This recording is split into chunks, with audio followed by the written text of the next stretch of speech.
네, 안녕하십니까. 네, 2017년도까지 왔습니다. 2017년도 국가직 구급 상반기 상반기 하반기에 추가 채용이 있었습니다. 상반기 문제 보시면은 네, 상반기 문제 네 보도록 하겠습니다. 첫 번째, 개인적 공권에 대한 설명으로 옳지 않은 것은 공법상 권리죠. 공법상 권리. 옛날하고 잠깐 비교를 한번 해보시게 되면 과거에는 공법상 권리가 이렇게 있었고 이거하고 별도로 법률상 보호의익 법률상 보호의익을 구분을 하고 있었습니다. 그래서 공법상 권리는 따로 있는 거고 법률상 보호의익은 따로 있는 거다. 그래서 법률상 보호의익은 공법상 권리가 아니다 이렇게 보던 시절이 있었어요. 근데 이제 여기서 양적 측면하고 질적 측면하고 이렇게 비교를 해보시게 되면 양적 측면이 공법상 권리는 근거법규 쪽이고 이게 지금 이 법률상 보호의익으로 가면서 어디가 인정되는 거냐면 관계법규, 절차법규 및 관련 법규하고 그 다음에 헌법상 기본권 및 원리, 헌법이라고 쓰겠습니다. 헌법상 기본권 및 원리까지 이렇게 확대가 되는 부분이에요. 그러니까 예전에는 관계법규를 근거로 해서 인정되는 권리, 헌법을 근거로 해서 인정되는 권리 이런 건 인정 안 했던 겁니다. 그다음에 이제 질적인 측면에서는 그것이 이제 근거법규에 근거를 두고 있어야 되는 거고 직접적인 그런데 명시적으로 사익을 보호하고 있어야 되는 겁니다. 근데 이제 지금 같은 경우에는 목적론적 해석을 통해서도 공법상 권리가 인정될 수 있다 이렇게 돼서 이제 오른쪽 부분이 이게 확대가 된 부분이고요. 지금 같은 경우에는 공법상 권리가 이렇게 됩니다. 이게 현재 공법상 권리가 되는 거고요. 이게 지금 광입니다. 우리가 알고 있는 건 이 부분이죠. 이게 전통적 권리입니다. 협의, 전통적 권리가 이 부분이 되는 겁니다. 이렇게 되어 있는 거고 그 다음에 그러니까 법률상 보호의까지 포함을 하고 있는 거니까 이거는 결국은 법률상 보호의과 다르지 않다 이렇게 보는 거죠. 법률상 보호의과 다르지 않다. 그래서 지금 우리가 행정소송법 제12조, 35조, 36조에서 이야기하는 게 처분 등의 취소를 구할 법률상 이익이 있는 자가 제기할 수 있다. 다음 처분 등의 효력 유무 및 존재 여부에 대한 확인을 구할 법률상 이익이 있는 자가 무효항해소송을 제기할 수 있다. 처분에 신청을 한 자로서 부작의 위법 확인을 구할 법률상 이익이 있는 자가 제기할 수 있다.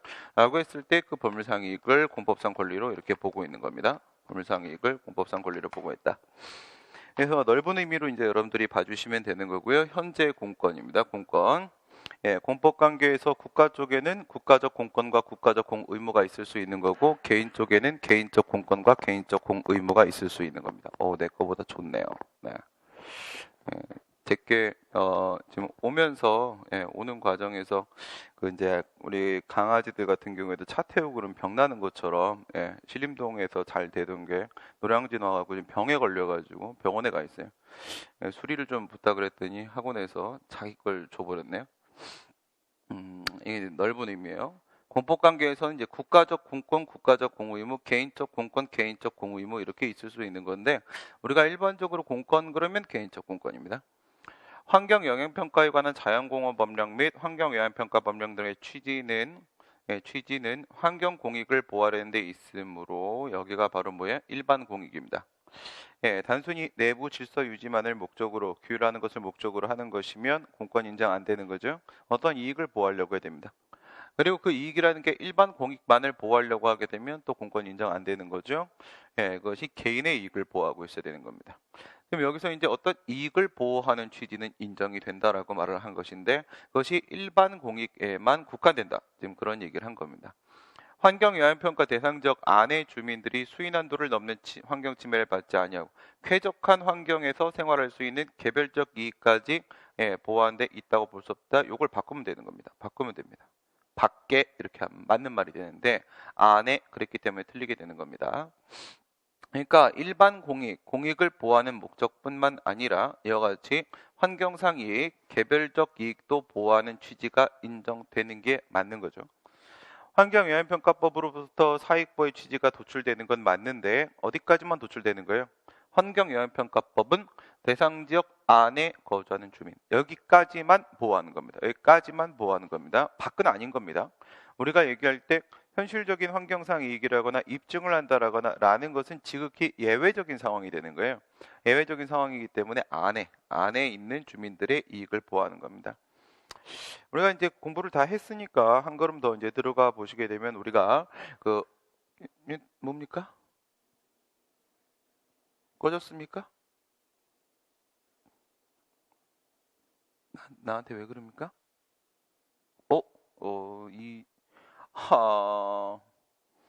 계속 눌러줘야 됩니다. 네, 계속 눌러줘야 됩니다. 이게 지금 설정이 뭐 이렇게 10초 그럼 꺼지는 그런 내 쓰는 노트북이 있는데 엉뚱한 걸 날 많이 힘들게 오늘 하네요. 네, 설명에 집중을 합시다. 네, 그래서 우리 손실보상 얘기할 때 말입니다. 이 빨간 포인트라도 계속 누르고 있을게요. 네. 네. 힘드네 지금. 네. 그래서 우리가 수용적 제약에 대한 손실보상 이런 얘기 하지 않습니까? 수용적 제약에 대한 손실보상 얘기를 하게 되면 수용적 제약은 원래 의도적 제약이어야 되는 것인데 비의도적 제약에 해당한다. 그런데 특별한 희생이 인정되는 경우를 하게 되면 그것은 우리가 확장된 수용 개념을 사용을 하게 되죠. 확장된 수용 개념을 사용을 해가지고 그 비의도적 침해 역시도 간접적 제약이라고 봐서 우리 손실보상이 된다라고 봅니다. 23조 사망에 포함된다라고 봐버리는 거죠. 그럼 마찬가지인 겁니다. 현실적으로 환경상 이익을 향유하고 있었던 사람이라고 한다면 오늘 왜 이렇게 여기저기 산만해? 네. 있었던 사람이라고 한다면 밖에 거주하고 있긴 한데 대상적 안에서 경제활동을 하는 등 현실적인 환경상 이익을 향유해 온 사람이라고 한다면 역시 확장된 대상지역의 개념이다. 이런 식으로 여러분들이 이해를 해주시면 되는 겁니다. 행정처분에 있어서 틀린 말이죠. 행정처분에 있어서 불이익처분의 상대방은 직접 개인적 이익의 침해를 받은 자로서 이게 바로 뭐예요? 직접 상대방이론. 위법한 공권력 행사에 의해서 어떤 이익을 침해를 받았다라고 하게 되면 그것은 헌법상 권리 침해입니다. 기본권 침해죠. 기본권 침해. 직접 상대방 이론에 따라서 바로 원고적격이 인정이 되죠. 취소의 원고적격이 인정되지만 수익적 처분의 상대방은 그의 권리나 법률상 보호익이 침해되었다고 볼 수 없으므로 달리 특별한 사정이 없는 한 취소를 구할 이익이 없다. 지금 여기서 얘기하는 게 조금 확장을 해놨어요. 확장을. 지금 앞부분 불이익 처분, 침익적 처분 요거는 12조 1문 얘기하고 있는 것이죠. 그 다음에 뒷부분에 수익적 처분, 이 부분은 12조 2문에 사실은 협의의 수익 얘기하고 있는 겁니다. 협의의 수익. 하지만 우리 판례 같은 경우에는요. 이와 같이 법률상 보호익으로 보고 있어요. 확실히 그렇습니다. 확실히 그래요. 최근에도 12조 2문을 소의 이익이라고 뭉뚱그려 말하지 않고 대놓고 원고적격이라고 판시하기도 했습니다. 대놓고 법률상 보호익이라고 말한 거는 아주 많이 있습니다. 그래서 지금 이거는 원고적격 문제, 공권 문제라고 처리해도 판례는 어디까지 우리가 알고 있는 협의 소위까지 포함해서 원고적격 문제로 출제할 수 있고 그 다음에 공권 문제로 출제될 수도 있는 겁니다. 뒷부분 같은 경우에는 수익적 처분을 취소해버리면 어떻게 돼요? 그럼 침익적이 돼버렸잖아요. 침익적이 되는 것은 소액이 인정될 수가 없는 거죠. 앞에는 원고적격, 직접 상대방이론, 뒤에는 협의의 소익에 대한 문제가 됩니다. 상수원 보호구역 설정 근거. 수도법입니다. 수도법. 상수원이죠. 상수원. 수도법령 얘기하는 건데 상수원 보호구역 설정의 근거가 되는 규정은 수도법령은 상수원의 확보와 수질 보전일 뿐인 거고 일반 공익 보호만을 목적으로 하는 거고 전체 이익 보호를 목적으로 하고 상수원에서 급수를 받고 있는 지역 주민들 이게 문제인 겁니다. 지역 주민들 이 가지고 있는 환경상 이익이라는 것이 이 상수원을 보호하려고 하게 되면 주변을 당연히 쾌적하게 해놓겠죠. 그로 인해서 이 사람들이 어떤 생활상 이익이 발생했다고 하더라도 그것은 뭐예요? 공익을 보호하다 보니까 우연히 발생한 반사적 이익에 불과한 겁니다. 상수원의 확보와 수질 확보라는 공공의 이익 달성이 됨에 따라서 반사적으로 얻게 되는 이익에 불과한 것이다. 맞는 말이죠. 이거는 이제 수도에서 수지를 좀 우리가 깔끔하게 하려고 하는 거지.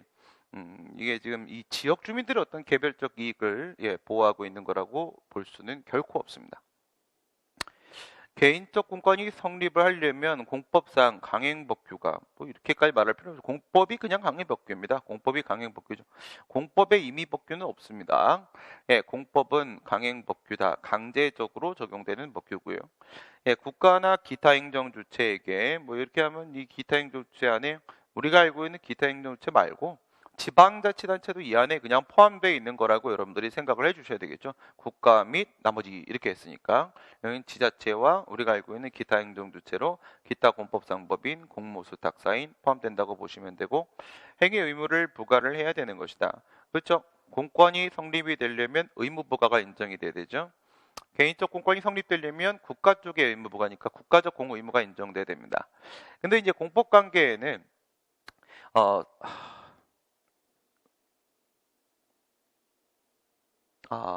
오늘 수업에 많은 어려움이 있군요. 네. 그래도 돌파해 보겠습니다. 그래서 어디까지 했습니까? 공법 관계는 사법 관계와 달리 분쟁 발생 후에 법이 적용되는 것이 아니라 행위 전에 법이 이미 적용이 되는 겁니다. 그렇기 때문에 프로그램 규정에 따라서 국가 등의 행정 주체는 그 행위 의무를 사전적으로 부과받게 됩니다. 지금 같은 경우엔 여기도 인정이 되고 있는 거죠. 과거에는 그 의무가 기속행위의 경우에만 인정되었으나 이런 걸 뭐라 불러요? 3천여 개의 개별법은 국가의 행위 기준을 정한다는 점에 있어서 우리가 작용법이라고 하고 그 다음에 사인의 행위 기준을 정한다는 측면에 있어서 실체법이라고도 하고 작용법, 실체법 그냥 혼용한다고 생각하시면 됩니다. 혼용한다고 생각하시면 되고 이 기속행위는 그 법에 따라 그대로 행동해야 되는 의무가 국가에게 부과가 되는 것이기 때문에 이런 걸 우리가 실체법적 공의무라고 합니다. 실체법적 공의무. 오늘날에는 재량행위에도 인정된다고 보는 것이 일반적이다. 여기서 인정되는 건 무하자 재량행사 의무가 되는 거죠. 무하자 재량행사 의무. 이건 뭐예요? 실체법적 공의무. 이거는 무하자 재량행사 의무. 그래서 요거는 실질적 의무고요. 요거는 형식적 의무입니다. 이런 표현으로 문제 출제된 적들도 몇 번 있었습니다. 이거는 실질적 의무, 실체법적 공의무. 요거는 형식적 의무. 그냥 하자 없는 재량권 행사만 해야 하면 되는 의무. 2번 행정지도입니다. 지도니까 뭐 지도로 나올 때도 있고 권고, 조언, 요청 이런 식의 표현으로 나오게 되고요. 행정절차법 제48조의 행정지도에 대한 규정을 두고 있죠. 위법한 행정지도에 따라 행한 사인의 행위는 법령이 명시적으로 정함이 없는 한 위법성이 조각된다고 할 수가 없다. 그렇습니다. 그러니까 이 판례 같은 경우에는 뭘 말하는 거냐면 토지거래 허가 있죠. 토지거래 허가. 근데 그 토지거래 허가가 아니라 토지거래가 있었다는 사실을 신고하는 거예요. 신고하는 거였습니다. 토지거래 계약 사실 신고를 하는데 그 토지거래 신고를 할 때 원래 이제 사고 판 가격으로 신고를 해야 될 거 아니겠습니까? 근데 사고 판 가격으로 신고를 하지 않고 공무원이 계속 행정지도를 그동안 해왔어요. 관행이 형성이 됐어요.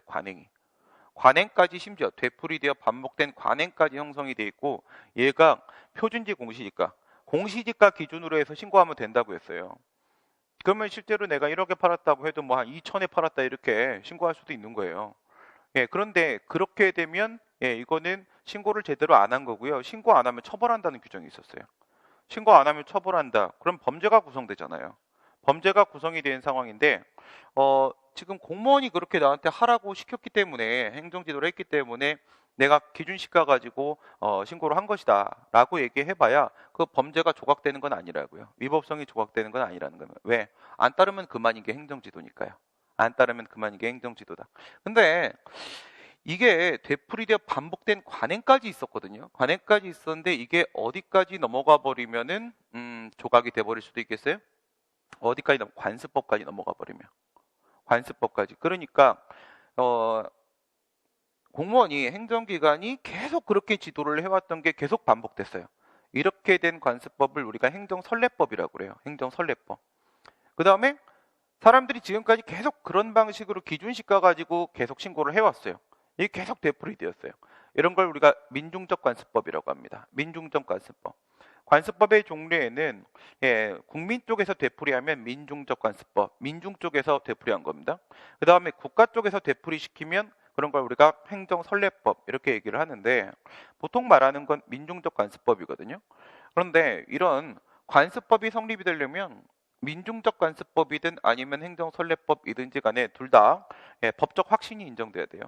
국민으로부터 법적 확신을 부여받고 있어야 되는 겁니다. 이게 법이라고 누구나 인정을 할 정도 수준이어야 되는 겁니다. 그러니까 결국 여기서 위법성이 조각되는 게 아니다라는 결론이 나왔던 판례는 국민들이 이거는 민중적 관습법의 성립 가능성도 있고 이쪽에도 되풀이 됐으니까 그 다음에 행정선례법의 성립 가능성도 있습니다. 저쪽에서 되풀이가 됐으니까요. 그런데 이게 어디까지 도달은 못한 거예요. 법적 확신까지 갖지는 못했던 겁니다. 관습법까지 갔다면 이게 틀린 질문으로 나올 수도 있었는데 그러긴 쉽지가 않습니다. 사실상 관습법은 거의 없다고 보시면 됩니다. 아직까지 그렇게 치고 나온 문제는 없었고요. 행정지도의 상대방은 행정지도의 내용에 동의하지 않는 경우에 이를 따르지 않을 수 있으므로 이건 뭐예요? 임의성의 원칙이죠. 강제성 안 됩니다. 강제성. 그래서 행정절차법 48조 1항에 보시게 되면은 1항 후단 쪽에 보시면 강제하면 안 된다라고 돼 있어요. 그래서 이거는 임의적 협력을 전제로 하는 것이다. 비권력적 사실행위다. 이렇게 얘기를 하는 겁니다. 행정지도의 내용이나 방식에 대해서 의견 제출권을 갖지 않는다. 이게 행정절차법 50조 맞을 겁니다. 50조의 의견 제출권 규정이 따로 있습니다. 그래서 행정지도의 내용이나 방식 뭐 전부 다 의견 제출할 수 있습니다. 이런 방식으로 해달라라고 요구할 수 있습니다. 너무 많이 나온 문제죠. 행정지도 비록 그것이 비권력적 사실행위고 임의적 협력을 전제로 하는 것이더라도 의견을 제출할 수 없는 것은 아니다. 이거예요. 의견 제출할 수 없는 것은 아니다. 이제 비슷한 내용이 밑에 거예요. 서면 교부 요청권. 뭐 이거 행정지도 구두로 하면 좀 어떻겠습니까? 처분도 지극히 예외적이긴 하지만 말로 하는 경우도 있긴 하잖아요. 근데 이거 행정지도는 그냥 권고예요. 권고기 때문에 서면으로 하면 문서로 하면 바람직하긴 하겠지만 구두로 해도 상관이 없습니다. 상관이 없는데 행정지도가 말로 이루어지는 경우에 상대방이 행정지도의 취지 및 내용 지도하는 자의 신분에 관한 사항을 적은 서면에 교부를 요구하면 오늘 뭐 이렇게 이게 커졌다 작아. 힘들다. 네, 행정 지도를 하는 자는 직무 수행에 특별한 지장이 없으면 이를 교부해야 된다. 그러니까 얘가 48조, 얘가 49조, 얘가 50조 이렇게 돼 있어요. 50조. 서면 교부 요청권이 우리 행정절차법 제49조를 근거로 인정이 되고 있습니다. 말로 하는 경우에 서면을 교부해달라고 요구할 수 있는 것과 맞고요. 국가배상법이 정한 배상 청구의 요건인 공무원의 직무에는 권력적 작용만이 아니라 행정지도와 같은 비권력적 작용도 포함된다. 직무행위를 우리 판례가 뭐라고 보고 있어요? 직무행위를 이 문제는 지금 직무행위하고요 집행하면서 부분을 지금 구분을 해서 질문을 하고 있는 중이죠. 그런데 간혹 보게 되면은 그 직무 집행을 묶어갖고 질문을 하는 경우들도 있어요. 그런 경우엔 여러분들이 보시고 이게 직무행위 쪽에 대한 질문인가 집행하면서 쪽에 대한 질문인가 판단하시고 그냥 푸시면 됩니다. 그런 거 크게 신경 쓰지 마시고요. 직무행위 같은 경우에는 협의설, 광의설, 최강의설 이렇게 학설이 대립이 있죠. 공권력 행사만 인정한다. 그 다음 공법행위 전반이다. 그 다음 사경제작용까지 포함한다. 이렇게 되어 있는 건데 공법행위 전반이다. 광의설의 입장이 통설판례 입장이 되는 것이죠. 사실은 뭐 같은 법률관계를 같은 법에 의해서 규율이 되니까 공법관계는 공법으로 규율한다. 이렇게 생각을 하면요. 우리 판례는 좀 이해가 되기 힘들어요. 우리 판례는 국가배상법을 사법으로 보고 있지 않습니까? 사법으로 보고 있는데 이게 공법행위 이렇게 해버리게 되면 이거 공법관계라고 본 거거든. 공법관계를 사법으로 규율하겠다 이런 거거든요. 그러니까 우리 판례는 그런 부분에 설명을 한 적이 없습니다. 뭐 그런 경우 많이 있어요. 뭐 이런 경우도 있잖아요. 법규명령식의 행정규칙 이렇게 하게 되면 시행령 같은 경우엔 법규성 인정하고 시행규칙은 총리령, 부령 전부 다 법규성 부정하고 이렇게 들어가지 않습니까? 그런데 왜 굳이 그것을 차별을 하는 것인가? 에 대한 문제에 대해서 우리 판례는 단 한 번도 합리적 근거를 제시한 적 없습니다. 그럼 제가 한번 제시해 볼까요?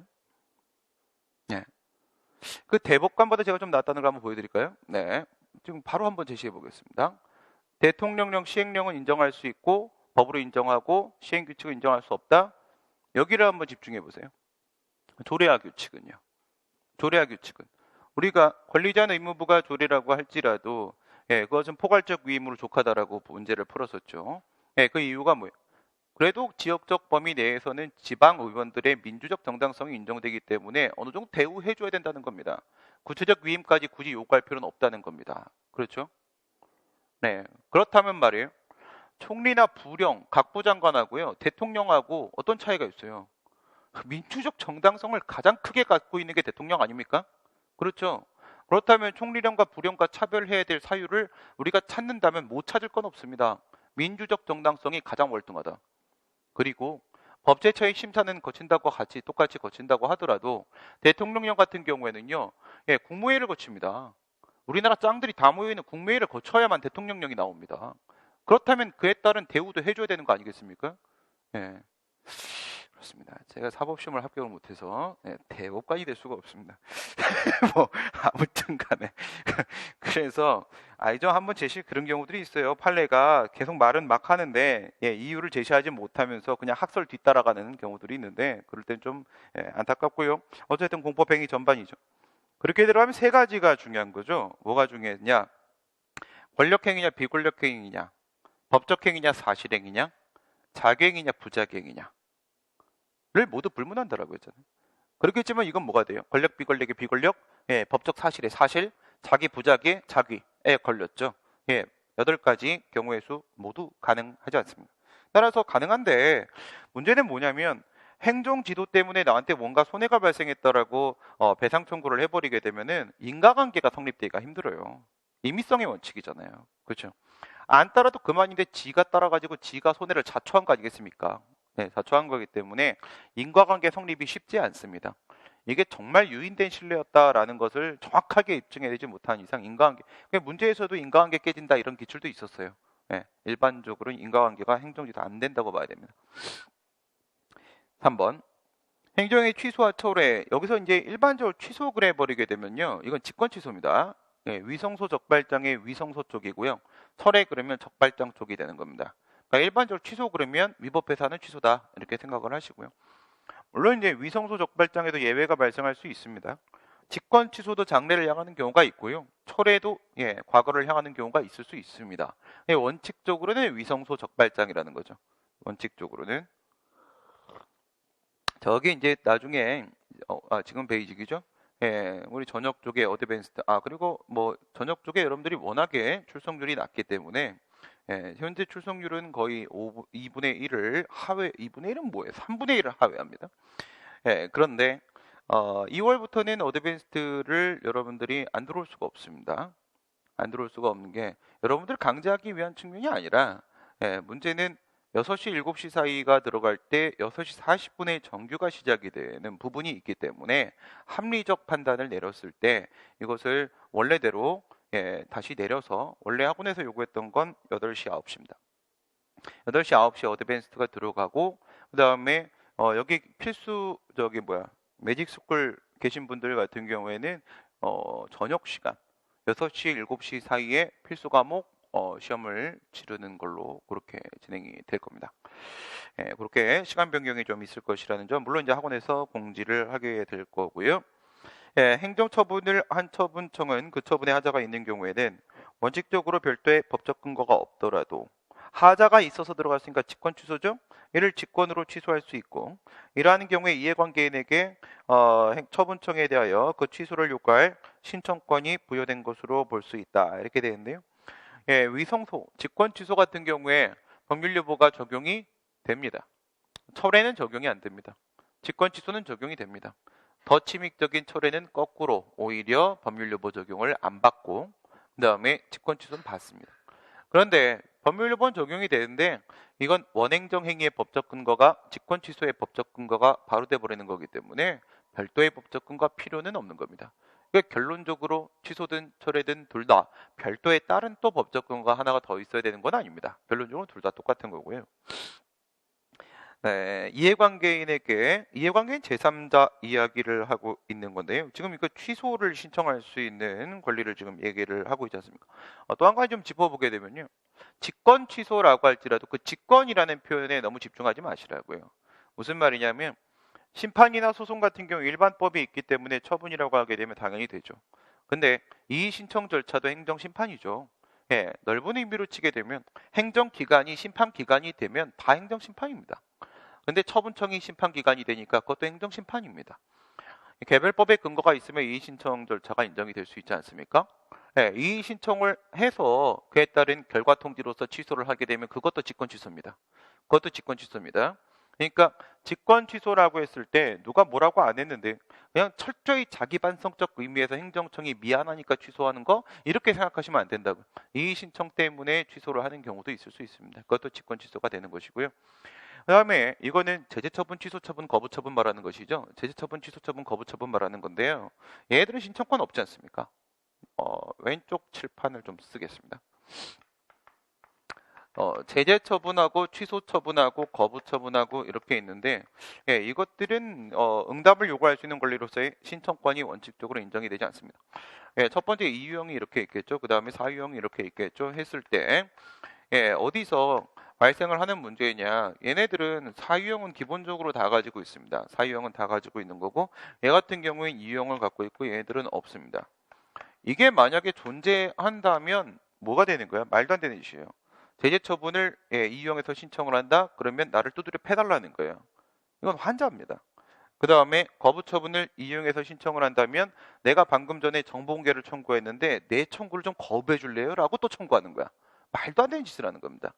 그러나 이 부분은 뭐가 있어요? 예, 공사 중지명령 해제 신청 사건이 있지 않습니까? 공사 중지명령 해제 신청 사건. 근데 이렇게 있을 때 얘들은 원칙적으로 신청권이 없습니다. 신청권이 없는데 신청권이 법규상 결코 인정될 수 없는 것들인데 인정이 되려면 조리상의 신청권이 인정돼야 되는 거죠. 성문법상으로는 없는 건데 불문법상으로 있어야 되는 거고 불문법상으로 있기 위해서 인정되는 거는 바로 행정개입청권이 인정돼야 됩니다. 행정개입청권 인정하면 대를 소를 포함한다. 대학교 나왔으니까 중학교 나온 거 맞지 않냐 이렇게 들어가게 되는 건데요. 이 부분에 있는 행정개입청권 이게 협의의 행정개입청권 여기에 있는 게 행정이 발급청권이잖아요. 우리 판례는 여기서 행정개입청권 인정한 적은 있습니다. 그걸 근거로 해서 신청권을 인정한 겁니다. 그게 바로 공사중지명령 해제 신청 사건입니다. 그런데 여기서는 없습니다. 여기서는 행정개입청권 인정한 적이 없습니다. 그래서 신청권을 인정, 이거 제3자 여기잖아요. 여기 요 라인 여기잖아. 취소인데 사유형 제3자 인정 안 됩니다. 변상금 부과처분에 대한 취소이 진행 중이라도 그 부과권자 얘가 이제 행정청이죠. 예, 위법한 처분을 스스로 취소하고 하자를 보완하여 다시 적법한 부과처분을 할 수도 있다. 소송 도중에 피고행정청이 처분 취소할 수 있습니까? 물론이죠. 물론 당연히 되는 거죠. 예, 할 수 있는 거고요. 이게 어저께도 뭐 이거 비슷한 얘기가 나왔는데 기각 재결이 나왔을 때 쩔까? 이렇게 들어갔을 때 예, 기각 재결, 기각 따로, 재결 따로 이렇게 했을 때 기각 부분은 기속력, 재결 부분은 불가변력 이렇게 들어갔죠. 예, 어저께 이거는 어드밴스드였군요. 예, 그래서 거기서도 상당히 헷갈린 문제가 나와서 제가 좀 자세하게 설명을 드렸는데요. 이것도 한번 생각을 해보세요. 소송 도중에 예, 처분을 취소해버렸어요. 다시 처분했어요.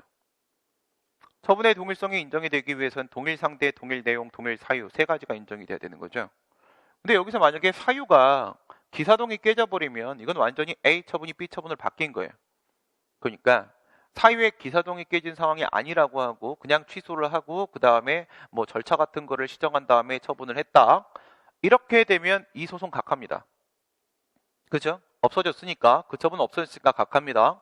예, 각하되면 그냥 32조에 따라서 32조에 따라 가지고 각하가 됐지만 피고가 소송 비용을 부담하는 선에서 끝나버릴 겁니다. 근데 이게 만약에 사유를 바꿔버렸다 해서 기사동이 깨졌다라고 하게 되면 이거는 A 처분이 B 처분을 처분 변경된 상황입니다. 이렇게 되면 뭐 소송 비용을 피고 네가 부담해라 그런 게임이 아니라 더 중요한 문제는 뭐야? 처분 변경으로 인한 소해 변경 22조의 문제로 연결이 돼버리는 상황이 되겠죠. 당연히 취소할 수 있습니다. 행정행위란 처분청은 사정 변경이 생겼거나 또는 중대한 공익상의 필요가 발생한 경우에는 그 효력을 상실케 하는 별개의 행정행위로 이를 철회할 수 있다고 할 것이나 무슨 얘기를 하고 있는 거죠?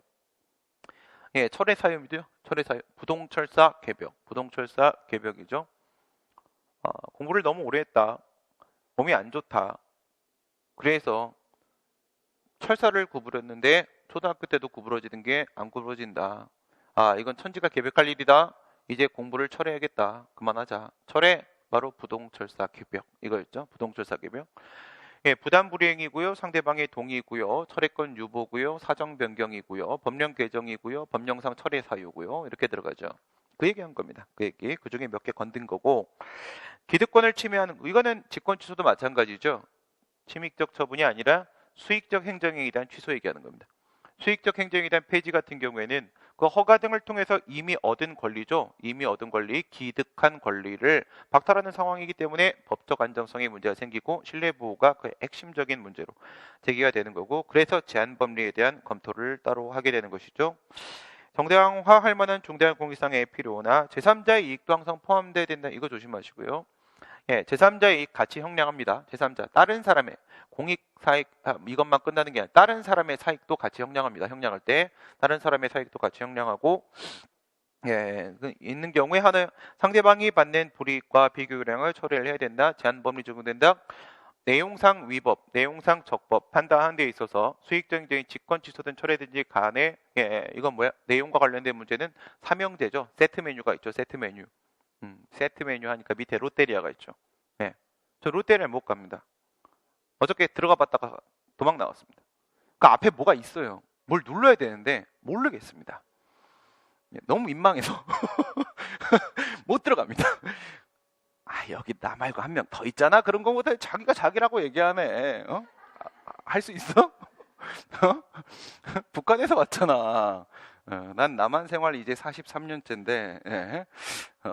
근데 몇 살에 넘어간지 얘기 안 하겠고, 근데 못 하겠습니다. 아, 이거는 심각합니다.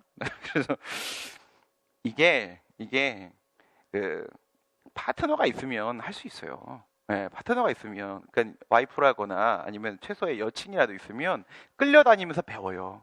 왜냐하면 남자는 돈만 내거든요. 그렇죠? 예, 돈을 내고 옆에서 이렇게 구경을 네가 선택해라고 기다려주면 돼. 그럼 보면 배우면 되거든요. 이렇게 하는 거구나. 학습 효과죠. 한 5, 6년에 혼자 생활을 하니까 뭐 그런데 갈 일이 없습니다. 그렇죠? 그 사이에 바뀐 겁니다. 그 전 시스템은 할 줄 압니다. 그 전 시스템은 가서 저기요 부른 다음에 읽어주세요. 이렇게 하는 거였습니다. 행정청이 의료법인의 이사에 대한 이사 취임 승인 취소 처분을 직권으로 취소하면 이사의 지위가 소급하여 회복된다. 무슨 얘기하는 거예요? 취소의 취소죠. 취소의 취소. 아, 세트 메뉴. 취소 사유, 법률 여부, 제한 법리. 이거죠. 취소 사유가 취소 쪽이 직권 취소 쪽이라고 하게 되면 처분이 위법하거나 법령상 직권 취소 사유가 존재했거나, 철회면 부동철사 개별.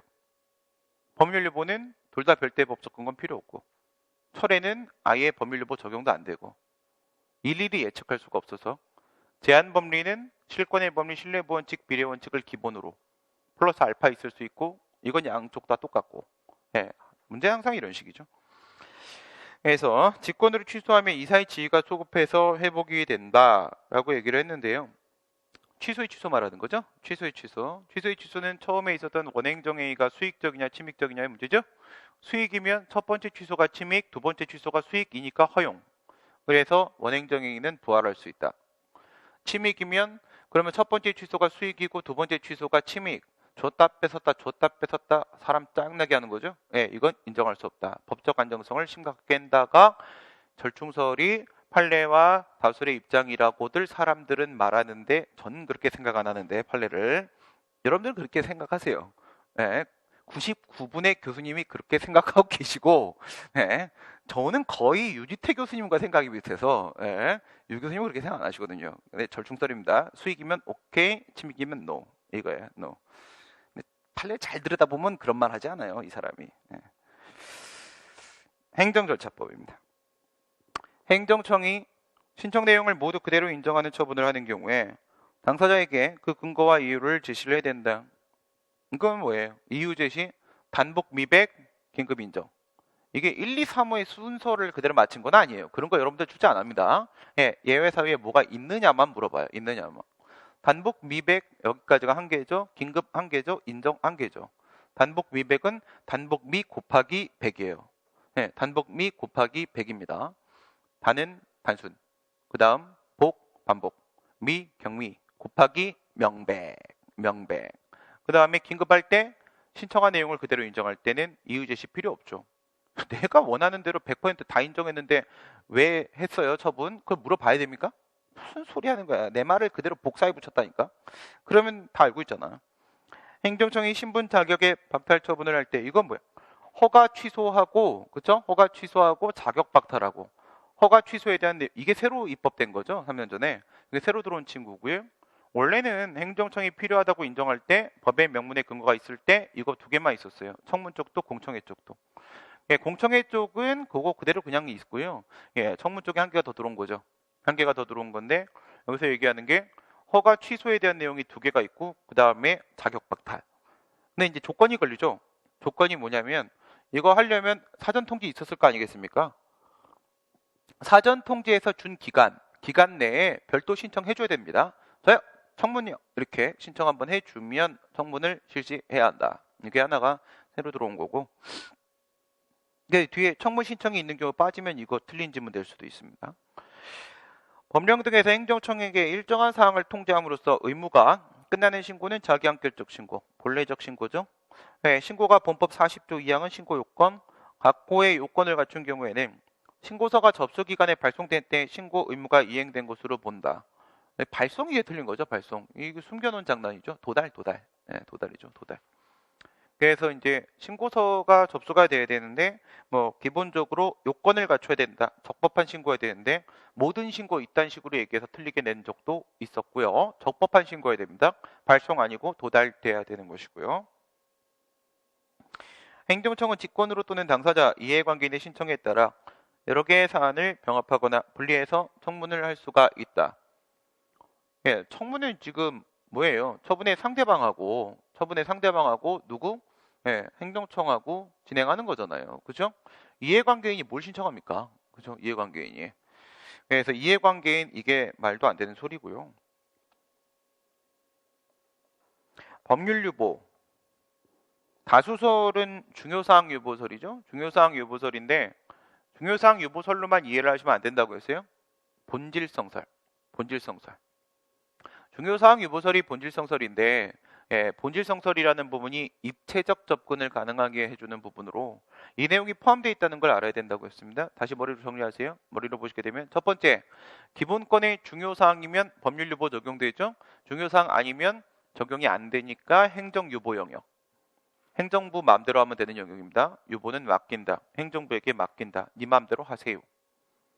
그 다음에 이제 법률유보가 적용이 됐죠. 중요한 사항인데 그 중에서도 본질적 사항이라고 하게 되면 그때는 의회 유보가 적용되는 거고요. 그 다음에 본질적 사항까지는 아니다. 그러면 그냥 법률 유보에 멈추는 거죠. 그렇게 하게 되면 입체적 접근이 가능해져요. 그래서 중요사항 유보설인 겁니다. 우리가 취하는 학설은 다 뭐예요? 결론이 없는 게 타당한 겁니다. 결론이 획일적인 건 무조건 틀린 겁니다. 그래서 이렇게 들어가게 되면 의회 유보, 법률 유보, 행정 유보 이렇게 세 개의 영역으로 나눠지게 되는 거고요. 행정지도에 관해서 개별법의 근거 규정이 없는 경우에 행정지도의 상대방인 국민에게 미치는 효력을 고려하여 행정지도를 할 수 없다고 본다. 행정지도는 법적 근거 필요 없죠. 그냥 침해적 작용이면 법률 유보가 적용이 되는 게 맞을 텐데 예, 이건 비권력적 사실행위잖아요. 사실행위이기 때문에 아무 효과가 없는데 어떻게 이익을 침해합니까? 예, 효과가 있어야지 이익을 침해할 거 아니겠습니까? 뭐까지 생각해봐요. 규제적 행정지도. 사인한테 어떤 행위를 하지 못하도록 하는 규제적 행정지도라고 하더라도 그거는 내용이 그런 거지 효과가 그런 게 아니에요. 효과가 없어요. 이 친구는. 아무 효과가 없어요. 그렇기 때문에 법률 유보는 필요가 없고요. 대법원은 지방의회 의원에 대한 유급 보좌 인력을 두는 것은 지방의회 의원의 신분 지위 및 그 처우에 관한 현행 법령상의 제도에 중대한 변경을 초래하는 것으로서 이는 개별 지방의회의 조례로서 규정할 사항이 아니라 국회 법률로서 의회 유보사항이란 얘기죠. 입법사항에 해당을 한다라고 얘기를 하는데 이건 이제 사실 유급 보좌관을 둔 적은 없어요.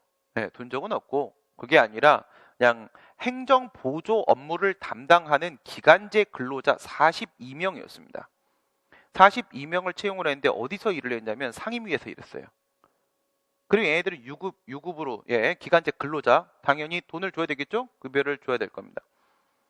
그랬더니 판례가 뭐라고 했냐면 행정 업무 보조 기간제 근로자는 여기서 의미가 끝나는 게 아니다. 이거는 결국 지방의원들의 일을 대신하는 부분이 포함되어 있는 것이기 때문에 지방의원들의 의정활동 지원이 이루어지고 있다라고 봐야 된다. 의정활동 지원이 이루어지고 있는데 그 말은 보좌관과 똑같이 취급하겠다 이겁니다. 보좌관 동일 취급하겠다. 그러니까 사실 의원이 뭐 채용을 하거나 얘한테 보좌관을 준 게 아니에요. 그냥 의회가 채용을 한 거야. 의회가 그냥 42명을. 그런데 의원들이 하는 일을 하고 있으니까 보좌관이나 마찬가지다라고 얘기를 하면서 근데 얘한테 급여를 주니까 LI 유급 보좌관이네 이래버린 거예요. LI 유급 보좌관이네. 유급 보좌관이면 국회의원과 차이가 없어지는 거잖아요. 차이가 없어지기 때문에 지방자치법으로 정해야 됩니다. 조례로 정할 문제가 아니에요. 의회 유보자. 헌법재판소는 토지 등 소유자가 도시, 이건 뭘 봐야 되냐면 조합이 없어요. 조합이. 토지 등 소유자가 도시환경 정비 사업을 시행하는 경우에 사업 시행 인가 신청 시에 필요한 토지 등 소유자의 동의 정족수. 정하는 것은 국민의 권리나 의무의 형성에 관한 기본적이고 본질적인 사항으로서 법률 유보 내지 의회 유보의 원칙이 지켜야 될 영역이다. 반드시 법률로 정해야 된다 이겁니다. 법률 유보에서 더 나아가 의회 유보까지 도달한 상황이다. 이렇게 얘기를 하고 있는 거예요. 이걸 보면서 바로 뭘 떠올리냐면요. 공용 수용권. 공용 수용권.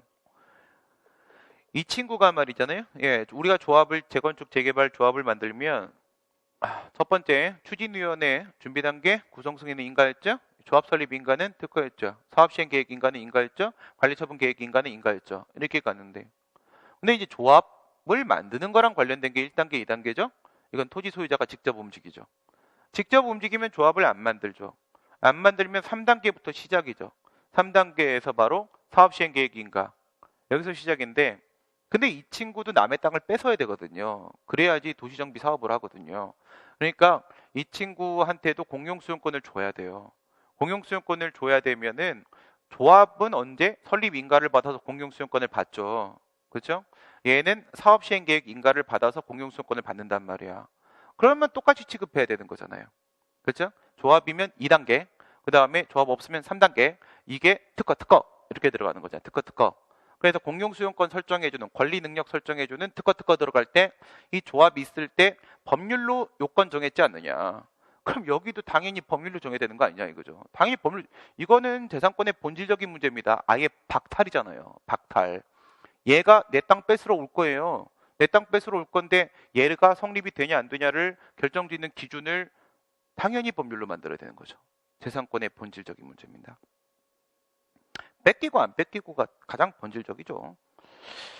헌법재판소는 법률의 근거를 두면서 헌법 제75조가 요구하는 위임의 구체성과 명확성, 양적 범위, 질적 범위, 그렇죠? 대상 범위를 한정을 해야 되고 그 다음에 그 규율 기준을 명확하게 제시를 해줘야 되는데 판례는 뭐라고 얘기해요? 법률 위임, 그 위임 규정을 통해서 밑에 어떤 내용의 위임 명령이 만들어질지 그 대강을 누구나 충분히 예측할 수 있는 정도여야 된다라고 얘기하죠. 그 정도 돼야지 구체적인 위임이라고 얘기를 하죠. 예, 위임 입법에 의하여도 기본권을 제한할 수 있다고 한다. 이거는 37조 2항에 있는 법률 얘기하는 거죠. 예, 국가의 안전보장이나 공공복리 등을 목적으로 해서 필요한 경우에 하나여 국민의 기본권, 헌법상 권리를 법률로서 제한할 수 있다. 일반적 법률 유보.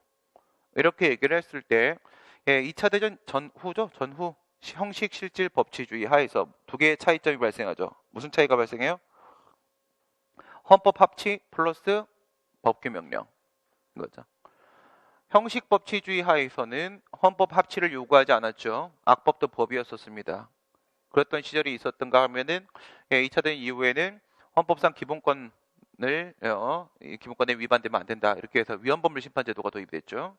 헌법 합치를 필요로 하게 됐다. 이게 차이고 그 다음에 양쪽으로는 형식적 법치주의 하에서는 법률만 의회가 만든 법률만 인정했고 지금은 위임입법 법규명령을 인정을 하고 있죠. 그래서 질적으로 엄격하게 되고 양적으로는 좀 확대가 됐죠. 양적으로 확대된 걸 우리가 권력의 융합이라고 얘기를 했던 것이죠. 지금 위임입법 되고 6번 고속도로관리청이 고속국도면 끝까지 국도로 가지 뭐 또 유치하게 부지와 접도구역의 송유관 매설을 허가하면서 상대방인 갑과 체결한 협약 무슨 협약? 업무협약 조약 아닙니다. 조약. 예. 송유관 시설을 이전하게 될 경우에 그 비용을 갑이 부담하도록 하였는데 그 후에 도로법 시행규칙이 개정이 되면서 접도구역에는 관리청의 허가 없이도 송간을 매설할 수 있게 되었다. 우선 이 문제를 풀면서 하나 좀 짚어보시기 바랍니다. 예, 그러니까 허가를 해주는데요. 허가를 하면서 뒤에 뭘 붙였어요? 부관을 붙였죠. 부관을 붙였는데 부관을 붙이기 바로 직전에 뭐가 이루어졌어요? 업무협약, 공법상 계약이 이루어졌죠. 그 중간에 협약 끼 넣어도 됩니까? 끼 넣어도 되죠. 그죠? 끼 넣어도 되고 안 넣어도 되고 마음대로 해도 되는 거지. 왜? 공법상 계약은 계약이기 때문에 법적 근거 필요 없죠. 부가는 재량권을 근거로 행해지는 거니까 법적 근거 필요 없죠. 둘 다 법적 근거 필요 없는 애들이에요. 예. 자유롭게 되는 애들이야, 자유롭게 되는 애들. 예. 그렇기 때문에 넣든 말든 마음대로 하시는 거예요. 협약만 해도 되고요. 그 다음에 부관만 해도 되고요. 협약하면서 부관해도 되고요. 마음대로 하시라고요. 원하시면, 뭐 하고 싶으시면. 그 다음에 여기에서 지금 이제 곡물 사용권이죠. 곡물 사용권 접도구역에 대해서 뭐 매설을 하고 뭐 이렇게 하면 곡물 사용권이니까 특허고 특허니까 재량이고 재량이니까 부관 붙일 수 있었던 거예요. 뭐 거기까지 문제 없고 그 다음에 도로법 시행규칙이 있죠. 이 시행규칙 뭐로 봐야 돼요? 허가 없이도 매설할 수 있다고요? 그럼 뭘 정하고 있습니까? 예, 국민의 행위에 대해서 규율을 하고 있습니까? 국가의 행위에 대해서 규율을 하고 있습니까? 국민의 행위에 대해서 규율을 하고 있죠? 권리 의무 사항 정하고 있네요. 법규적 사항이라고요. 형식이 시행규칙 법규명령이고 내용도 법규명령이잖아요. 법규니까 이건 당연히 법이에요. 법규명령이란 말이에요. 법규명령 형식의 법규명령이고요. 당연히 법규명령이니까 이노마가 법이에요. 그렇죠? 이노마가 법이고 얘를 적용하게 될 겁니다. 개정이 된 거예요. 개정이 됐다. 그러면 처분이든 계약이든 부관이든 전부 다 소급해서 적용하면 안 됩니다. 소급해서 적용하면. 협약에 따라 송유관 시설을 이전하게 될 경우에 그 비용을 갑이 부담하도록 하는 것은 행정행위 부관 중에서 부담에 해당한다. 이건 그렇다. 이거 딱 봐도 나오죠. 예, 이거는 그 행정청의 객관적 의사를 봐서 판단을 해보고 안 되게 되면은 주대행정의 효력 발생 전에 그 부관을 성취할 수 있는지도 봐야 되는 것이고 그렇지 않으면은 뭐 철회 관행이 있는지도 봐야 되는 것이고 그것도 안 되게 되면은 국민한테 유리한 부담으로 처리하게 되고 막 그렇게 되는데 이거는 허가 나오고 나서 나중에 네가 이전할 때 이거잖아요. 그냥 허가 먼저 나오고 나중에니까 행정청의 객관적 의사가 시간을 부여하면 무조건 부담입니다. 무조건. 그죠? 부담 맞는 거고요. 그 다음, 이거를 먼저 부관 성취해라 그러면 이 허가의 효력은 죽는 날까지 발생 안 합니다. 그렇죠? 먼저 매설을 해야 이전을 하지. 그치? 매설을 못하게 막았는데 어떻게 이전을 해요? 예, 이전을 해야지 이전비를 내지. 이전을 안 하는데 어떻게 이전비를 내? 그러니까 이전비를 낼 수가 없으니까 매설을 할 수가 없는 거예요. 이런 걸 조세호 사건이라고 하는 거죠. 말도 안 되는 상황이 발생한다는 거예요. 이걸 조건으로 보는 순간 정지 조건 인정하게 되면 조세호가 됩니다. 그죠? 그렇기 때문에 부담일 수밖에 없는 거예요. 갑과의 협약이 없더라도 관리청은 매설 허가를 하면서 일방적으로 송유관 이전 시에 그 비용을 갑이 부담한다는 내용의 부관을 부과할 수 있다. 재량이니까 네 맘대로 하세요. 부관은 법적 근거는 뭘 얘기하는 거예요? 부관을 붙일 수 있다, 조건을 붙일 수 있다와 같은 규정을 얘기하는 거죠. 예, 도로법 시행규칙 개정 이후에도 위 협약에 포함된 부관은 부당결부 금전 측에 반하지 않는다. 왜 갑자기 생뚱맞게 부당결부 얘기를 꺼냈을까요? 네, 법의 근거가 상실됐으니까 자동 효력이 소멸하는 것이다. 뭐 이런 식으로 질문을 할 것처럼 예상이 됐는데 왜 이런 말을 했을까? 현재 같은 경우에는 허가를 받지 않아도 매설을 할 수가 있잖아요. 그럼 허가가 필요 없는 상황이잖아. 허가가 필요 없는 상황이니까 이런 경우에 매설한 다음에 이전을 할 때 부관을 붙이는 상황도 그 허가에다 부관을 붙이는 상황도 만들어질 수가 없는 거잖아요. 그렇죠? 현재 존재할 수 없는 상황인데 엉뚱한 반대급부가 현재 붙어 앉아 있다는 얘기를 하는 거예요. 예, 이 느낌도 좀 챙겨 놓으세요. 이런 느낌이 나올 때도 부당결부에 대한 언급이 나올 수 있습니다. 이거 교수님 만든 거 아니고요. 예, 판례에서 주장했던 상황입니다. 뭐 당연히 그것 때문에 위법해지는 건 아니고요. 도로법 시행규칙의 개정으로 접도구역에는 관리청의 허가 없이도 소유가 매설할 수 있게 되었기 때문에 협약 중에 접도구역의 부분은 효력이 소멸한다? 아니죠. 그렇죠? 네. 그럼 뭐 이제 법이 개정됐다라고 해서 그거를 나한테 다 적용시켜달라 뭐 그런 식으로 나오면 안 되는 거예요. 그렇죠? 네. 이런 식으로 나오면 나도 좀 주장하고 싶은 거 있어요. 네. 우리 때처럼 수능 안 보고 뭐 옛날처럼 학력고사로 나를 평가해서 줬으면 좋겠다. 또는 그게 아니라면 지금 아이들처럼 학생부로 평가해주면 나는 전국 1등 것 같은데? 예. 당연히 어떤 제도가 지금 나한테 유리한 게 있고 불리한 게 있는 거잖아요. 뭐 인생이 살다 보니 최악의 상황의 제도만 계속 만나면서 가게 되긴 하는데, 예, 돌파해야지 뭐 어떻게, 그지? 예, 그렇게 하면 안 되는 거예요. 예, 법이 개정됐다고 지금 자기한테 유리하다고 그걸 적용시켜 달라고 하면 말이 안 되죠. 예, 말도 안 되는 소리 하고 있는 겁니다. 예, 공법상 계약 행정절차법에는 신입처지예죠. 신입처지에. 예, 신입생은 행정절차법을 적용받아야 되는 처지에 신고, 입법예고, 처분절차, 행정지도, 행정예고, 신입처지에 공법상 계약 없고 변수값 하나죠. 처분절차. 예, 처분절차는 여기 없는 거라고 할지라도 처분으로 인정되면 이거 적용될 수가 있단 말이에요. 근데 공법상 계약은 죽으면 죽었지. 예, 500년을 살아도 처분이 될 수 없어요. 그러니까 얘는 절대 아니고요. 대법원은 농어촌 등 보건의료를 위한 특별조치법 및 딱 보는 순간 공보위가 느껴지죠. 공보위 보충력입니다. 보충력. 그렇죠? 전문직 공무원인 공중보건의사의 채용계약 해지의 의사표시는 일반 공무원에 대한 징계 처분과 같은 성격을 가지며 따라서 항고소의 대상이 된다고 본다. 그렇지 않죠? 채용계약이 공법상 계약이고요. 예, 공법상 계약이기 때문에 이것은 계약의 해지에 해당을 한다. 이렇게 되는 거죠. 예. 다만 여기서 이제 감봉처분은 처분이다라는 판례가 있죠. 감봉처분은 처분이다라는 판례가 있고, 그다음에 이런 계약직 공무원 이 친구들이 요즘에는 뭐로 처리되고 있어요? 일반직 임기제 공무원 처리가 되고 있죠. 일반직 처리가 되면은 얘네들한테 하는 행위 다 처분입니다. 하는 행위. 알겠죠? 기존의 일반직 공무원과 똑같이 취급한다라는 거예요. 똑같이 취급한다가 판례입니다. 예, 그렇기 때문에 일반직 공무원 넘어온 친구들은 일반직 공무원 처리가 됩니다. 이거는 당시에는 공법상 계약이고요. 계약은 행정주체와 사인 간에만 체결이 가능하며 행정주체 상원. 이거는 정말 말도 안 되죠. 예, 딱 보면 행정주체끼리면 오히려 공법상 계약이지. 그렇죠? 예, 한 명 이상만 행정주체면 됩니다. 한 명 이상만. 가끔 어떤 분들은 사인 간에도 될 수 있다 그러는데 그 사인은 한쪽이 공무수탁 사인이라는 전제가 깔리는 거예요. 공무수탁 사인 행정 주체잖아. 뭐 또 굳이 사인간이라는 말을 꺼내. 사람 복잡해지게. 한쪽 이상의 행정 주체되면 충분합니다. 다소에 따르게 되면 공법상 계약은 당사자의 자유로운 의사의 합치에 의함으로 원칙적으로 법률 여부에 적용을 받지 행정 지도도 필요 없고요. 이건 아무 효과가 없어서. 예, 공법상 계약은 효과는 있는데 법적 효과는 있는데 이거는 청약과 승낙으로 이루어지는 거기 때문에 자기들끼리 결정하는 거야, 효과를. 법이 효과를 결정하는 게 아니라고요. 법이.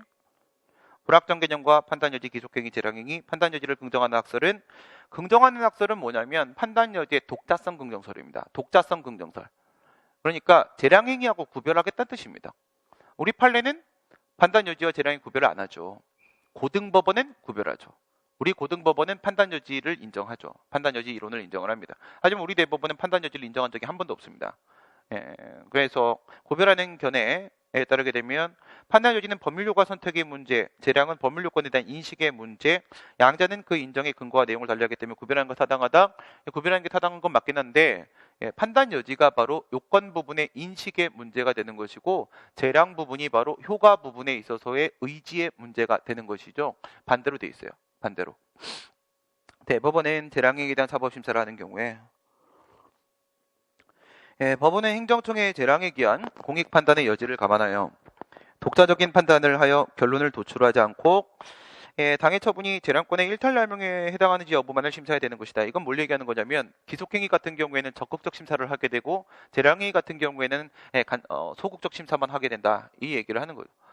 기속행위에서의 적극적 심사는 대체 판단 방식이죠. 대체 판단 방식. 법원이 스스로 결론을 도출한 후 자신이 내린 결론과 행정청 행위가 1이라도 다르면 무조건 위법. 이렇게 가는 거고요.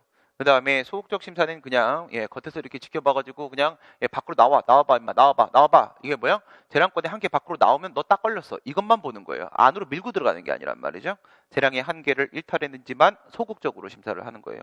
그 얘기한 거고, 대법원은 처분을 할 것인지 여부와 처분의 정도에 관하여 할 것인지 결정재량, 처분의 정도, 선택재량, 재량이 인정되는 경우에 과징금 납부 명령에 대한 그 명령의 재량권을 일탈했을 경우에 법원으로서는 재량권의 일탈 여부만 판단할 수 있을 뿐이지 재량권의 범위 내에서 어느 정도가 적정한 것이 이게 바로 뭐야? 정당부당. 어느 정도가 적정한 것인지 판단할 수가 없기 때문에 그 전부를 취소할 수밖에 없는 것이고 법원이 적정하다고 인정하는 부분을 초과한 부분만 취소하는 일부 취소 판결할 수 없다. 일부 취소 판결할 수 없는 게 과징금 같은 경우에는 분리 가능성은 인정이 되죠. 금전의 문제이기 때문에. 하지만 특정 가능성이 없죠. 뭘 특정해야 되니까? 적법 정당 부분을 특정해야 되니까. 적법 정당 부분을 특정해야 되니까 법원은 정당 부당의 판단을 할 수가 없으므로 특정 실패. 따라서 일부 취소 불가. 다수설에 따르면 불확정 개념, 다의적 개념이죠. 다의적 개념은 여러 가지. 반대말은 일의적 개념, 확정 개념이죠. 확정 개념은 일의, 의미가 한 개. 그 다음 불확정 개념은 의미가 여러 개의 다의. 이렇게 되는 거죠. 단수, 복수. 이렇게 되는데 법적 문제이기 때문에 인식의 문제, 위에 나온 얘기. 일반적으로 전면적인 사법심사가 되는 것이고, 예, 특정한 사실관계에 관련하여, 이 표현 아주 마음에 들어요. 네, 구체적 사건의 범위 내에서는 이런 의미죠. 구체적 사건의 범위 내에서는 일의적 해석, 예, 하나의 정당한 결론만이 가능하다라고 보고 있다. 이유가 뭐예요? 일반 법원은 구체적 사건에 대한 재판만 할 수가 있잖아요. 구체적 사건에 대한 판단만 내리면 걔는 끝나는 애예요. 헌법재판소는 추상적 사건에 대한 재판을 하는 거지만. 그러니까 아무리 그것이 다의적 개념, 불확정 개념으로 사용되고 있다고 할지라도 이것이 형례 가비, 심형례가 무슨 비판의 여지가 있습니까? 심신데. 그렇기 때문에 형례 가비의 판단 여지의 구체적 영역에 해당하지 않는 이상은 원칙적으로 법원의 판단을 거치는 순간 일의적 개념으로 전환됩니다. 일의적 개념으로. 어디서? 그 사건의 범위 내에서. 재판을 할 수 없는 게 아니라는 겁니다. 원칙적으로. 불가능한 경우는 형례 가비죠. 예, 형은 뭐예요? 형성 정책적 영역. 레는요, 미래 예측적 영역. 가는요, 가치 평가적 영역. 비는요, 비대체적 영역. 요거 빼고는 전부 일의적 개념 전환시킬 수 있습니다. 9번 행정입법. 헌법재판소는 대법원 규칙인 법무사법 시행규칙에 대해 법규명령이 별도의 집행을 기다리지 않고 직접 기본권을 침해하는 것일 때에는 집행행위가 없어요. 처분이 없다는 겁니다. 처분이 없으면 뭘 제기할 수 없다? 취소를 제기할 수가 없다. 취소를 제기할 수가 없으면 취소를 타고 들어가는 간접통제, 위헌위법 명령규칙심사 실패. 불가합니다. 처분이 있어야죠, 우선. 이럴 때는 107조 2항 명령규칙에 대한 대법원의 최종적 심사권, 즉 일반 법원의 심사 규정이 있는데 그거에도 불구하고 헌법소원 심판, 이거는 111조, 107조 적용을 할 게임이 아니라 헌법 111조를 적용해서 헌법소원 심판, 헌법재판소법 68조 1항의 권리구정 헌법소원 심판으로 넘어가라는 겁니다. 이건 뭡니까? 107조 1항, 2항, 1항, 2항 규범통제죠. 1항은 위헌법률심판, 2항은 위헌위법 명령규심사. 하나는 법률, 하나는 법규명령. 그런데 둘 다 전제 조건 하나 있죠. 재판의 전제성. 간접통제죠. 그런데 그 간접통제가 안 될 때, 재판의 전제성이 없을 때는 어떻게 갈 수 있어요? 예, 둘 다 법률, 법규명령 둘 다 그냥 헌법소원 심판. 예, 둘 다 그냥 111조 밀고 들어가는 겁니다. 가능하고요. 예, 대법원은 여객자동차 운수사법 시행규칙. 나 이것도 틀린 교수님 어저께 또 봤어. 예. 여기 보세요. 사업계획 변경에 대한 절차, 이거는 기관의 행위 기준이죠. 그런데 사업의 인가 기준, 이건 사인의 행위 기준이잖아요. 사인의 행위 기준. 그러니까 왼쪽은 그래 내용이 행정규칙이라고 할지라도 오른쪽은 분명히 내용이 법규명령입니다. 그렇기 때문에 이거 전혀 문제 없어요. 이걸 가지고 논란을 키우는 것 자체가 그 사람의 소양 부족입니다. 구체적으로 규정한 것에 불과하고 내부적인 사무처리 준칙을 규정한 행정규칙에 불과하다고 할 수는 없다고 한다. 이거하고 떠든 사람이 있어갖고 자꾸 문제가 나오는 것 뿐이라고요. 예, 무슨 말이에요? 이거는 법규라고요. 예, 법규명령식의 행정규칙이야지 시행령이냐 시행규칙이냐 문제가 생기는 거지. 법규명령 형식의 법규명령인데 무슨 문제가 생겨? 아무 문제가 없잖아요. 인가기준. 이후에도 이런 판례 엄청 많아요. 허가기준, 인가기준 이건 다 국민한테 그거 갖춰오라는 거잖아. 갖춰오라는 거. 이게 사무처리 기준이 아니지 않습니까? 내용이. 재량준칙이 되풀이되어 시행되어 행정관행이 성립된 경우에는 재량준칙에서 자기구속력을 인정한다. 뭐 그럴 수 있지. 당의 재량준칙에 반하는 처분은 법규범위인 당의 재량준칙을 직접 위반한 것으로서 위협한 처분이 된다고 한다. 이건 헌법재판소. 헌법재판소는 준법규성설. 대법원은요. 아무런 대외적 구속력이 없다. 그러니까 재량준칙, 이건 행규 얘기하는 거야. 행규. 행정규칙 형식 행정규칙에 위반돼서 위협해지는 것이 아니라 이거는 법률적 효력을 가지는 자기구속원칙에 위반돼서 위협해지는 거라고요. 자기구속원칙에 위반돼서 위협해지는 거라고. 그건 대법원, 그다음에 헌재는요, 재량준칙 위반에 따른 위법, 막 밀고 들어가요. 걔들은 그렇게 봐야지만 이걸 법규명령으로 봐버려야지만 어떤 수를 써서라도 공권력 행사로 인정하고 헌법소원 심판 대상의 범위를 확대할 수 있어요. 대법원이랑 싸우는 거예요, 지금. 헌법재판소는 법률이 일정한 사항을 행정규칙에 위임을 하더라도 그 위임은 전문적 기술적 사항이나 경미한 사항으로 업무의 성질상 위임이 불가피한 경우에 한정된다. 안 그렇다고 생각해봐요.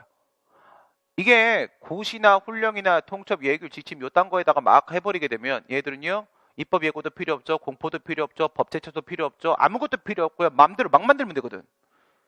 그럼 안 되죠. 그죠? 예, 법제처가 제일 똑똑한데, 예, 그러면 안 되거든. 그러면 안 되기 때문에 요런 것만 돼요. 또 이 말이 행정규제기본법 제4조 2항에 명시적으로 규정이 돼 있기도 합니다. 행정규제기본법에. 마지막 행정벌. 종업원 등의 범죄에 대해서 법인에게 어떠한 잘못이 있는지를 전혀 묻지 않고 곧바로 종업원 등을 고용한 법인에 대해서 종업원 등에 대하여 처벌 조항에 규정한 벌금형을 과하도록 규정하는 것은 책임지에 반한다. 그러면 이거 뭐 혼내지 못하는 거예요? 법인이든 아니면 그냥 사용자면 돼요. 그냥 사용자면 되는데 사용자한테 처벌 못합니까? 하죠. 우리 행정법에 양벌 규정 수도 없죠. 되는데 여기서 문제가 되는 건 뭐예요? 종업원이 있잖아요. 그 우리 맨날 예를 드는 거 있죠. 종업원이 그 사장님한테 충성을 바치기 위해서 유사 석유 제품을 밤마다 열심히 섞었어. 그래가지고 막 팔아가고 돈을 많이 했어. 그래서 차는 다 퍼졌는데 이유는 잘 모르겠고 돈은 많이 벌었고 사장님 돈 많이 벌써 행복 이렇게 돼 있어. 근데 적발됐어. 그럼 종업원만 처벌받습니까? 아니에요. 얘도 등록 취소당하고 처벌받고 합니다. 사용자도. 그런데 양벌 규정이 있는데 문제는 뭐냐면 자신의 보호감독하에 있는 자의 행위에 대한 책임 역시도 경찰 책임으로 인정이 될 수 있는 건 맞는데 관리감독상의 소홀이 있었는지 여부를 판단해 보라고요. 그 문제 얘기하는 거야. 관리감독상의 소홀이 전혀 없었음에도 불구하고 사장님 처벌하는 건 좀 그렇잖아요. 그거예요. 책임주의 원칙에 반한다. 이 앞부분에 그런 말이 있잖아. 어떤 잘못인지 전혀 묻지 않고 이렇게 극단적으로 나오면 틀린 말이지 뭐. 행정벌과 이행강제금은 장래 의무의 이행을 강제하기 위한 제재로서 직접적으로 행정작용의 실효성을 확보하기 위한 수단이라는 점에서 아이고 이건 뭐 다 틀렸어. 이건 둘 다 간접적이고요. 둘 다 제재력의 행사지 집행력의 행사가 아닙니다. 둘 다 간접적 강제수단이지 직접적 강제수단도 아니고요. 그 다음에 행정벌은 과거의 행위에 대한 응징이며 과거를 향하죠. 그 다음에 이행강제금은 장래 의무를 이행 확보하기 위한 것이기 때문에 이거는 미래를 향합니다. 하나는 과거를 하고 하나는 장래를 향하고 그리고 둘 다 직접이 아니라 간접적인 강제수단이고 완전히 다 틀린 얘기입니다. 질서위반 행위규제법상의 개인의 대리인의 업무에 관하여 그 개인에게 부과된 법률상의 의무를 위반했을 때 행위자인 대리인에게 과태료를 부과한다. 그럼 난 대리 안 해. 그쵸? 그리고 아니면 반대로 나는 다 대리시켜. 그쵸? 말이 됩니까? 대리는 그냥 대신하는 사람이에요. 그에 따른 법적 효과는 본인에게 귀속된다. 알겠죠? 본인에게 귀속된다. 일반 형사소송 절차의 앞선 절차로서 통고 처분은 그 자체로서 상대방에게 금전 납부 의무를 부과하는 행위로서 항고소의 대상이 된다. 물론 저는 그렇게 봐요. 저는 행정행위설에 따라 이건 행정행위가 맞다라고 봐요. 다만 항고소송의 대상이 되는 처분은 아니라고 보는 거죠. 근데 이거 아예 처분 아니라고 보는 사람들도 있죠. 그렇게 보는 이유는 가만히 있으면 효력이 소멸해버리는 건데 무슨 의무가 부과된 사실이 있겠느냐. 의무 부과된 거라고 어떻게 볼 수 있겠느냐 이런 얘기를 하는 사람들도 있죠.